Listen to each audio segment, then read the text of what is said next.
I'm Tim White here, Chairman of the Board of Ed Personnel Committee, calling for the roll. Tony Perugini. Here. Ann Harrigan. Here. And Tim White. I'm here. So we have a full committee today. Awesome. Stand for the pledge. I pledge allegiance to the flag of the United States of America, and to the republic for which it stands, one nation, under God, indivisible, liberty and justice for all.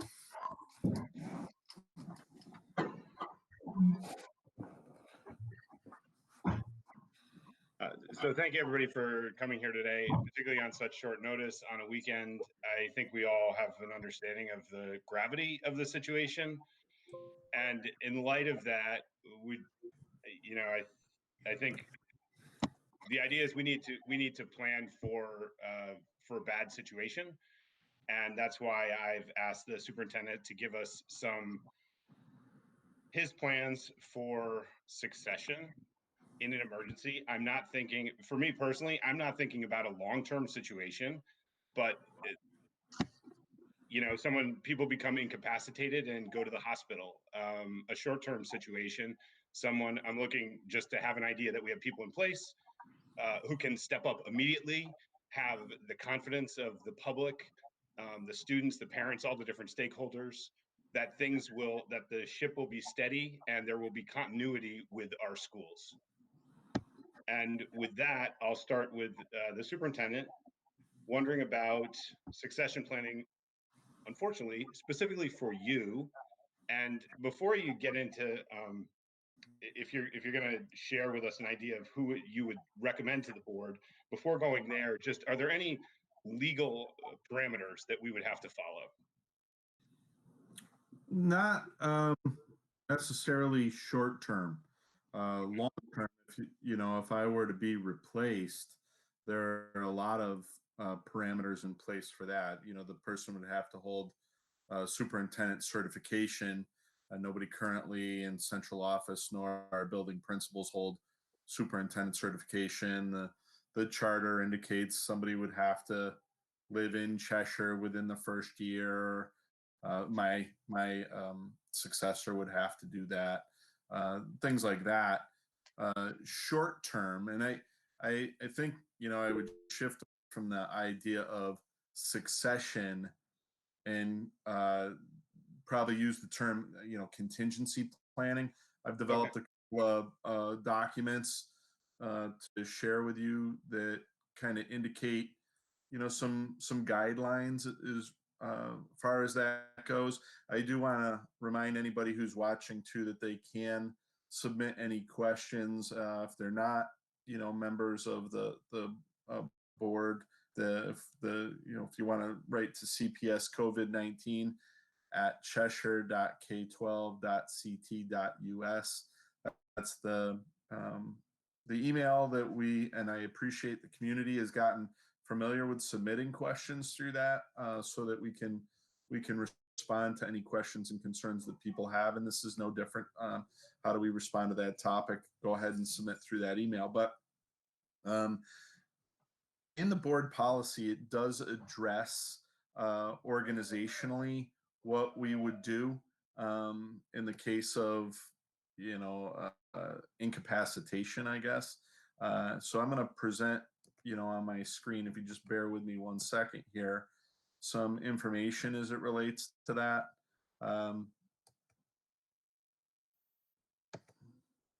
I think everybody can see my screen now, correct? Yes, I can. Okay. Yes, I can see it.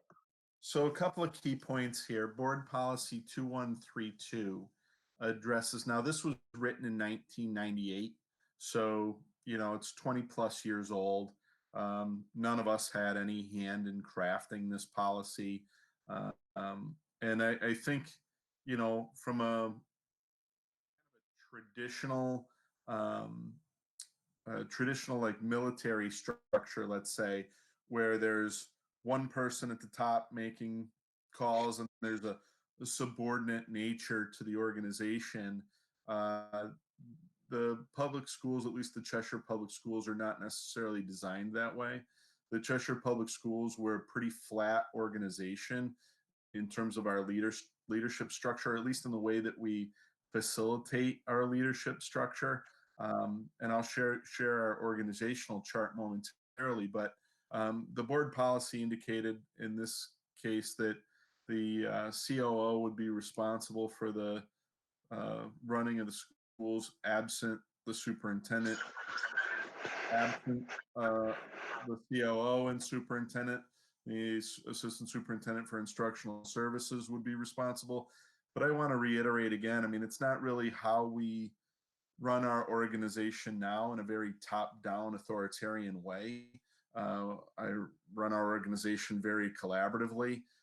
So, I mean, there are certainly many instances I'm sure you've seen where I'll defer to Marlene and her expertise on a lot of things with Ben. So, you know, at the end of the day, if I were, you know, God forbid, permanently incapacitated or unable to perform, you know, chances are we would, for a long-term situation, we would want to probably bring somebody in to serve as an interim, somebody who holds that certification, like, you know, like Scott Dietrich or somebody like that, to just kind of help coordinate things. And the reason I would suggest that, even if, say, Marlene were temporarily as the superintendent and Scott served temporarily as the assistant superintendent, if it's a short-term sort of thing, because we don't have a lot of folks in our central office team.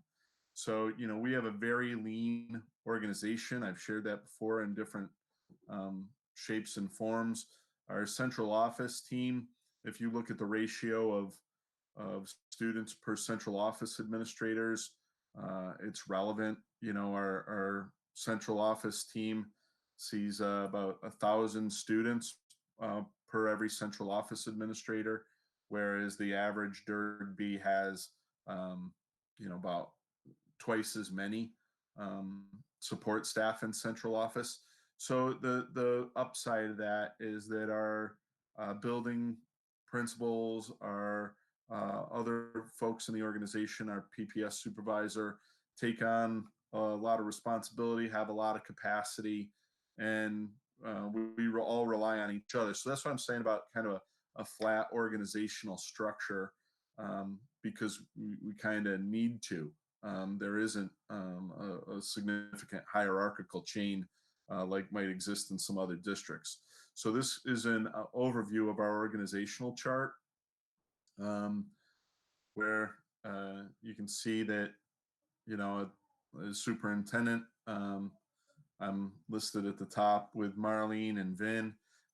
They share, you know, equal responsibilities, you know, per their titles. Vin handles a lot of all the operational stuff.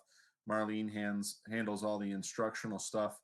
And as an offshoot of that, Tracy handles special education. And we have, like I said, not a lot of layers in central office. And because of that, we also run things past each other quite a bit. So there aren't a lot of major decisions that any of us make in autonomy. We work together in almost every situation. So, and at the bottom, I indicated in terms of contingency planning, in the event that an individual is unavailable, those above and below that individual on the chart collaborate to fulfill those responsibilities of the person that's unavailable. So, you know, when Sean, our former assistant superintendent for instruction, left, you know, Marlene, at the time she was the K curriculum coordinator, worked with Don Walonis as an interim. You know, I was taking up more of the slack there than might typically be the case. You know, certainly is more than what is the case now with Marlene, but we kind of just rally around each other around that position and support. Now, if multiple positions are incapacitated, I got to be honest here. I feel like there's probably a greater likelihood that, Humiston collapsed on a day. Not that that's not a high likelihood.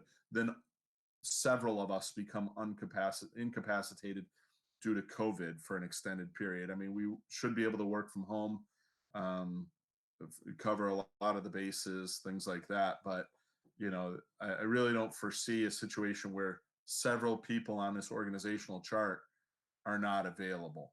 Um, it would take a pretty catastrophic situation, and in that case, if that many people on this chart were unavailable, I think it would be also reflected in the community.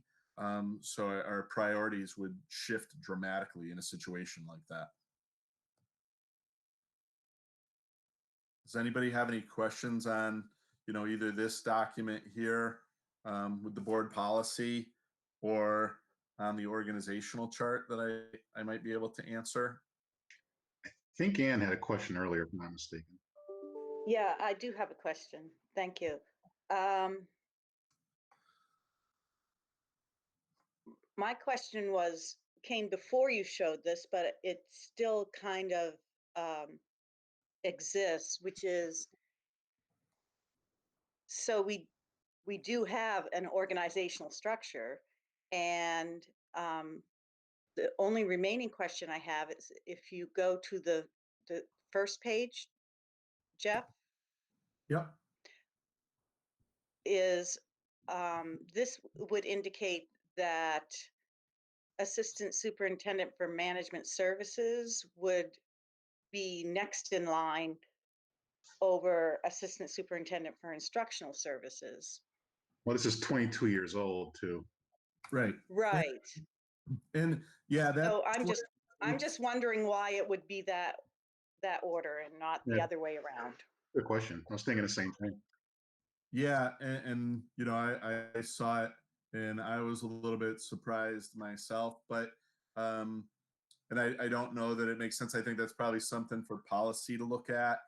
And the thing is that the organization really couldn't function to the best capacity without these individuals and myself working very closely together. Um, and I guess if push came to shove, then I would think the instructional side should probably take the lead because we are an instructional organization. But like I indicated at the outset that this was 22 years ago, and none of us were here to even consider any of this information back then. So probably something for policy to look at. Yeah, I agree with that, and I also agree with your assessment of how you just explained it. So thank you. Sure. And the thing is, and I know the individual players now. I can't foresee 22 years from today who will the individual players be, but I can say that in the organization as we run it today, I just want to reiterate again that there's it's an A and B sort of situation where both people are really critical to the organization, and because both people have such different roles, but they're both really talented, and I think that's why we are in a good position, or why we're able to maintain our success with such a flat leadership structure. All these people that you see on this are really, I mean, I don't want to sound too conceited, but there's a lot of talent on this page who have been well versed, and we can get away with less people because of that. I mean, that's when you look at the ratios. We're a lot different than everybody else in our district reference group when it comes to central office leadership. I would agree with that, and I would also just ask one more question. In that organizational chart that you had, where Yep. does Carol fall? Because she is Yeah, instrumental, and I we was really noticing. need to consider if we lost her, what we would do. But Um, I would cry a lot and I'd be in trouble. But this I don't know why, and I have to try and figure that out. I think when I downloaded this in PDF, because I had Carol's name underneath mine with Okay. Nanty, who's Vin's assistant, and Leslie D'Angelo, who's Marlene's. Those folks are also very key in the organization because without absent other layers of administration that other districts may have, those folks are really talented and do a lot of things for us to make sure that we're on track. But Yeah, Yeah, if I was just, the I was version, just thinking, oh, I'm sorry. No, I go ahead. don't know why it wasn't there in the download. Yeah. Okay. Thanks. I think this is just a top level, like a level 1 org chart. It was like if it would, I mean, I would personally love to see Leslie's, Carol's, and everyone's, admin names, the key supporters on it. However, each one of those areas also has another team. So if you were to blow out the entire org Right. chart, Yeah. you won't be able to see it on a PDF. But so I know there's more to it. Yeah. But that high level definitely helps. So before we go any further, I just want to highlight, um, Mike, does it switch over the camera or? I'm No, not I sure. can do that by stop hitting Oh, presenting. okay. Yeah, so I just want to say, thank you, Jeff, for this. And I want to be clear on what I just heard you say, which is we are an instructional organization, and in a bad situation, stuff is happening. We don't even have necessarily, I mean, we need to have one person to turn to ultimately. And I feel like the schools need to have one person who they know, because it's not just, I don't feel like it's just your team, which I appreciate everything you just said, but it's not just that close knit team right at the top. It's what is it, 700 people who report to you. Right. And I want to have those 700 people know if something happened to you, and I don't want that to happen, but if something did happen to you, who is the boss? And the Board of Ed is the boss, the voters are the boss. But if they need to turn to someone and make something happen, I want to know that everyone knows there's one person. What I heard you say is that we are an instructional organization. We provide instructional services. And for at least, say a few days, a few weeks, that person is going to be Marlene. Right. Well, yeah. And I'm not saying long term. I'm not saying anything negative about anybody else. I'm just saying I need to know that there is someone. I want to know that there is one person that can be spoken to and can make things happen, and carry weight and have the weight of being the acting superintendent. Sure. And the decision is the decision. Yeah, and I think we have a variety of folks with that capacity that could run the organization on a day-to-day basis over an interim period. They wouldn't fulfill certification, but law provides for that. Okay. For short term, that a non-certified could do that, but the board policy says the COO. Again, as I just indicated, this is a learning organization, and I think probably makes sense to look at this from a policy perspective. If we were going to make an adjustment there and either equalize or reverse those. Okay, yeah. So I mean, what could happen is we could, Adam could call a policy meeting within 24 hours. We could do something, have a board meeting. If we wanted to go down that direction, we could do that. And we have an idea of where we're headed right now. And I'm not talking long term. I'm just talking for a short term emergency situation, which is what this is. We're all in lockdown right now. So I have a question, observation. Oh yeah, sorry. Thanks, Tony. Oh, that's okay. Thanks, Tim. So prior to the school closure lockdown of the buildings 2 weeks ago, if you saw the planning, as I happened to walk in Jeff's office a couple times, and we had I think it was a policy, one of the meetings in the boardroom. Right. You would have seen Marlene in one corner working, Jeff on his desk, and you had Vincent, a floor down below. The three-headed leadership team, while Jeff's certainly in lead. So, Jeff's overseeing a lot of things. You have Marlene focus on instruction and, working with Tracy and team. You had Vincent who we saw the other night on our board meeting, coordinate the management, I guess, operational aspects of the school buildings, infrastructure, security, et cetera. That's a team. So and again, we keep seeing when Jeff gets sick, we don't want him to get sick. This is, so God forbid it happens, but so Jeff cannot do his role, I would imagine. Our policy says it's basically the COO and then the instructional assistant. But in reality, it's going to be, Marlene and Vincent. The single point of contact, according to our policy, would be Vincent today, unless the board decide to override policy or change it. But the bottom line is that's a team. So, if next week or week after we had to initiate this, I think all Tim's asking is, okay, does he email Marlene with all his questions every day, or Vincent, or that kind of thing. So I think we can iron that out. I think the policy should be taken a look at. And if that was done in '98, when Dr. Floyle was here, as around the time he didn't break out management from his role. It was basically him and Scott Dietrich, right? Superintendent. And I forget.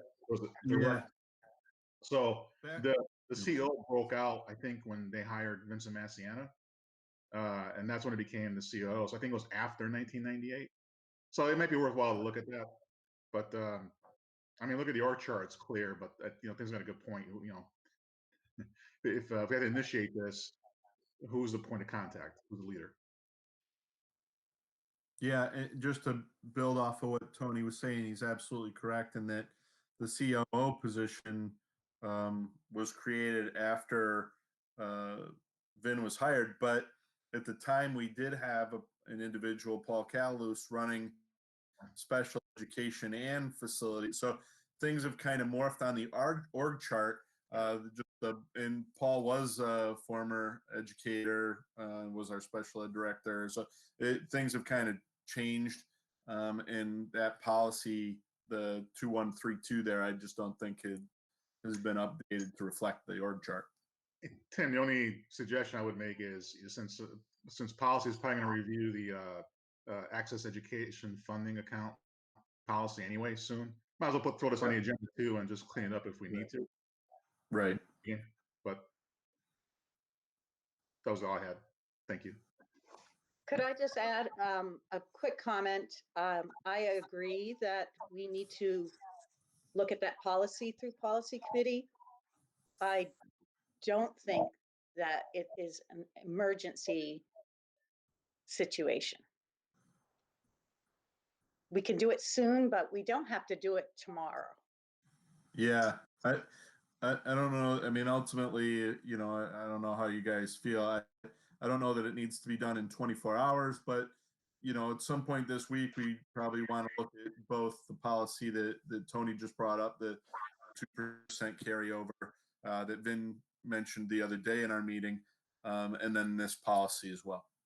Yeah, I would do it within the next week at the least. And just so folks know, every organization, private or public, is going through a business continuity planning exercise, whether they had one or not. They're all going through a similar discussion. I just did that with my employers at work. We're going to this discussion, and we found some gaps, and you learn from these things, and we'll correct.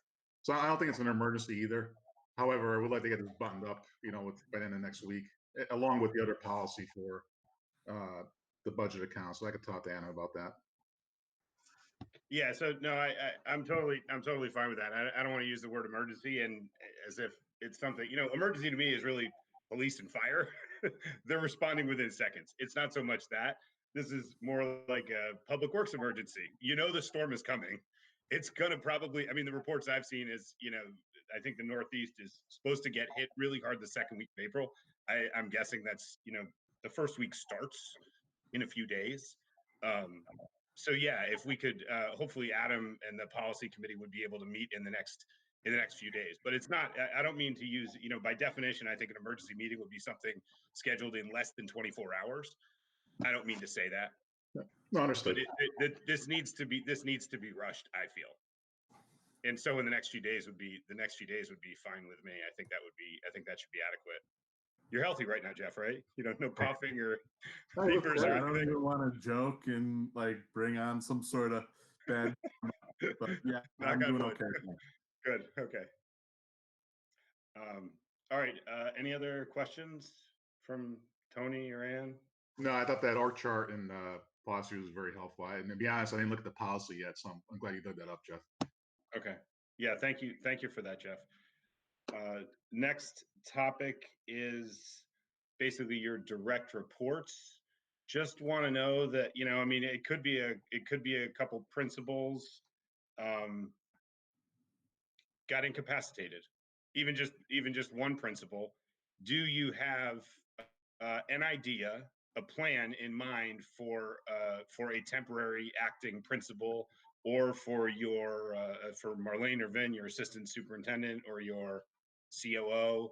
Do you have ideas in mind and a plan in place, at least in your head, if not written down? I'm thinking something written down probably would, or maybe not written down, but discussion with Marlene and Vin, just to know that you can act quickly. Sure. Yeah.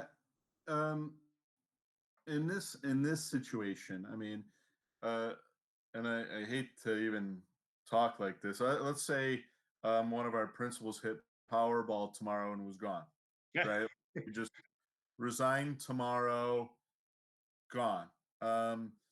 That's even different than a COVID situation where we would have days of preparation, recognizing that an individual is sick, recognizing perhaps that things weren't going well. And, you know, you have probably, 4 days at the short end of that in terms of preparation.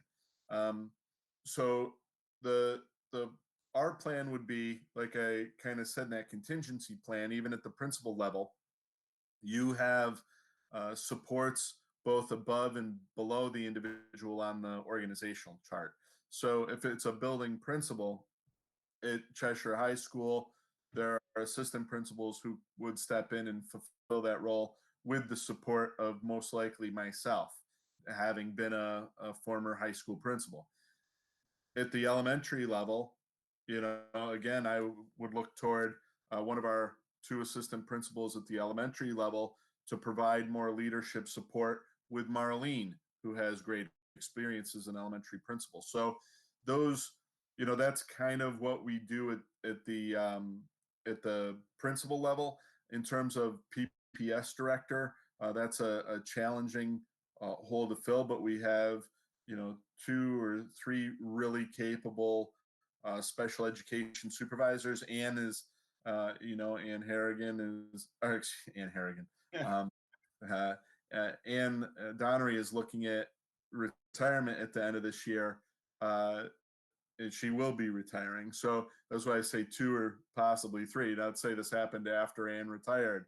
Might Ann be able to support? But one of the things that we've done historically is kind of a bullpen approach, where we look at some folks that are recent retirees or who have tremendous experience. That's why Don Malonis was the assistant superintendent last year for 6 months. So we'll pull people in. Don could pinch hit anywhere, and he's got the talent and capacity to do that. We've had Shay Sheehan, former PPS director, step in and hold down that role for a while at times. So it's a combination of kind of drawing supports from within the organization and pulling people out of the bullpen. For the record, I'm not planning to apply for Ann Donnery's job. Thank you for that clarification, Ann. So thank you for that, Jeff. Thank you, Ann. Ann, I saw you had a comment about we have assistant principals. That makes absolute sense. And if it was one assistant principal in one school, I could see the hierarchy where it goes straight up. But I could also foresee a situation where you have, and I don't really know that much at all about the high school, but I could foresee a situation in which we have a principal and we also have more than one assistant principal. Jeff, and I've never had this conversation with Jeff at all, but I'm just saying Jeff may feel that the person who is not the most senior is the most qualified, yet the principal is gone, Jeff is gone, incapacitated, and then all of a sudden the most senior assistant principal feels that's the role to be taken. I will act as the principal. That is the situation I'm hoping to avoid just by ensuring that there is a plan in place. I want to know that That's really it. I mean, the same thing happened. I think many of us probably remember Alex Haig. He's the Secretary of State, number 5 in line. Ronald Reagan gets shot, and he says, "I'm in charge." He was not in charge. George Bush was, or George H.W. Bush was the vice president at the time. I don't want to have a situation like that. I just want to have I want to know that we have a plan in place for what happens. Continuity planning, succession planning, contingency planning. So that's basically it. So on this topic, any other comments or questions? No, I was just add that I think over the last few years, maybe a little longer, I think from my point of view, the depth of assistant principals is built up quite a bit than I think it was. And again, this is not saying that we ever had a bad, any lack of qualified folks, but I think there's been a lot of promotions, people stepping up, and I think we still have Mr. Jeffrey is still working. So we have a lot of good people in the system at that level. I don't really have a concern there, but I would imagine if something in that nature happened to him, then the superintendent would say, okay, if it's like he's done in the past, I would imagine whether it's a high school or DOT or wherever, he would tell the board, here's the situation, here's who I'd like to have run interim. But I think there's quite a qualified pool of candidates right now at that level, if I'm not mistaken. So I think we're good there. Okay. My opinion. And so the last topic, how did you word it? The last topic on the agenda, Jeff? The central office staffing. Specifically for me, the concern that crossed my mind is we are having board meetings right now remotely. And I think that's the way the rules are basically written by Lamont, right? Well, there's been relaxation of rules across the board because of the executive order. So yeah, we can have remote meetings. We can, I think, we've done a great job. I don't know many of our peers, actually, I don't know any peers that are holding online visual meetings like this, streaming through YouTube. But, we are obviously continuing to work to make sure that everything that we're doing is visible to the community to help assure them what's going on, and everything is above board. We do provide for that public comment. There aren't any public comments today, but at least, as I check my email here periodically, I haven't seen any come in, but everything we're doing is above board. And I would, venture to say leading the way in terms of what we're doing. I forwarded, I think it was during the week, some communication from CABE regarding the relaxed executive order on the board. I think it's any public agency, quite frankly, Right. rules. So as long as they're posting an agenda, doesn't mean we cannot not post an agenda, have a meeting. We still have to post an agenda, but basically for boards like us, actually almost all the boards that don't have a policy on conference call meeting or virtual meetings, this helps a lot. So when all this is over, which I hope is soon, we can look at our bylaws in the future and determine if we want to have those kind of meetings, in a non-emergency situation. But central staff, and I'm sorry, Tim, I cut you off. It was a quick question. So Mike's done a tremendous job. He's also here for folks watching, organizing this behind the scenes. So you have Mike from central office working, you have Carol working on this stuff. So even though there's no physical meetings, central office is still very much involved. My thoughts go to, Carol or Leslie, the others, get ill and can't, do what they do best, which is make us run, pretty flawlessly. How's the depth there? I know you guys are kind of lean as it is. So I know if Carol's out of the office, then I know everybody kind of steps up. But any concerns there we need to worry about with backup in this situation? Well, we have definitely looked at not only those positions, but on the organizational chart, I'll show you real quick again.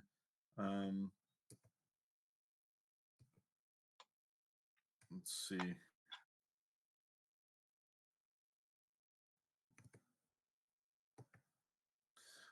The folks who work for VIN, there's not a tremendous depth there underneath these people. So what we're discussing and have discussed before, I mean, one of Vin's goals this year, and here I pulled up this one because you can see like Heather and Carol and Leslie listed there. And I'm not sure why that didn't show up in the download, but the individuals here have such niche skill sets.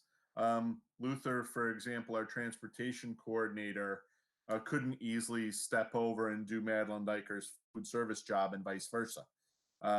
So what we've tried to do is cultivate not only leadership in those areas or additional folks who could try and step in, but where that's not necessarily possible. So like technology, there are great leadership folks who could try and step in and cover for Mike on a short period.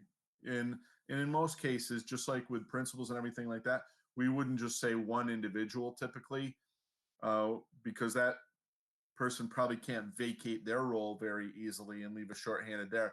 So it's a team effort to step in.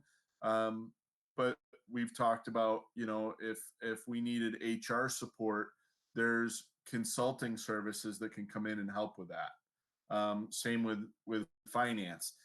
If you lost Greg Gibbons, it's an incredible amount of institutional knowledge and skill, but we could in a short term have a consultant come in and help us in that area. Losing our secretarial staff, there's somebody in Leslie's office that Michelle Milslegel works very closely with her, who would probably try and step up and cover it along with Kevin and Marlene pitching in. In my office, we have Jen, Jen Chody Cannell could help with Carol and myself. So again, on all these situations, it wouldn't necessarily be an individual per se, as much as it would be a team effort trying to cover the bases. Okay. Okay, thank you. Sure. Thank you. Thanks. All right. So I appreciate what you've given us or shared today, Jeff. Tony, Ann, any other questions? I don't see anything on the comments. Hearing nothing. Jeff, do you have any questions on the email address? I'm looking real quick here.